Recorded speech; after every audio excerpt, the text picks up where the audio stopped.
Ibubulgar daw ni Ruby Tuason ang lahat ng kanyang nalalaman sa pork barrel scam sa kanyang pagharap sa Senado sa Huwebes.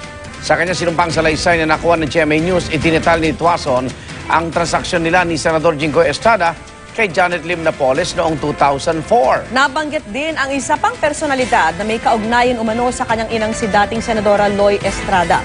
Saksi si Jamsi Sante. Sa affidavit ni Ruby Chan Tuason, ang pinakabagong testigong hawak ngayon ng DOJ sa pork barrel at Malampaya fund scam.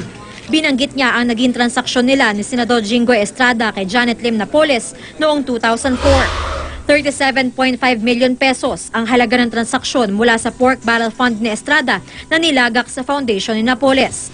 5.7 million pesos cash ang binigay na komisyon kay Estrada na mismong si Tuason daw ang tumanggap. Pero sabi ni Tuason, sa di niya malamang dahilan, naon siya miyan transaksyon. Kaya binalik ni Estrada kay Napoles ang 5.7 million pesos cash. Pero sa affidavit ni Tuason, nalaman niya base sa accounting ng whistleblower na si Ben Hurloy na natuloy rin pala ang transaksyon.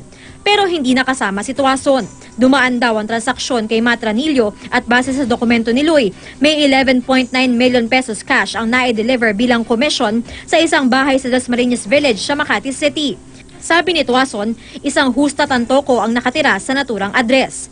Sabi ng isang mapagkakatiwalaang source ng GMA News, nalaman nila sa mga paunang investigasyon na si Tantoko ay kaibigan ni dating Senadora Loy Estrada, asawa ni Manila Mayor Joseph Estrada at nanay ni Senador Jinggoy. Sa mga ulat na lumabas na noon, si Tantoko ay naging chief of staff ni Loy noong first lady pa ito at nung naging senador si Ginang Estrada.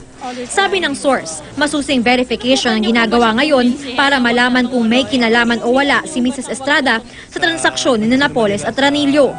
Noong Desyembre, iniulat na ng GMA News base sa court records na minsan nagtrabaho ang aktor na si Ranillo kay Napoles. Kinasuhan ni Napoles si Ranillo dahil sa sasakyang binili pero hindi nabayaran.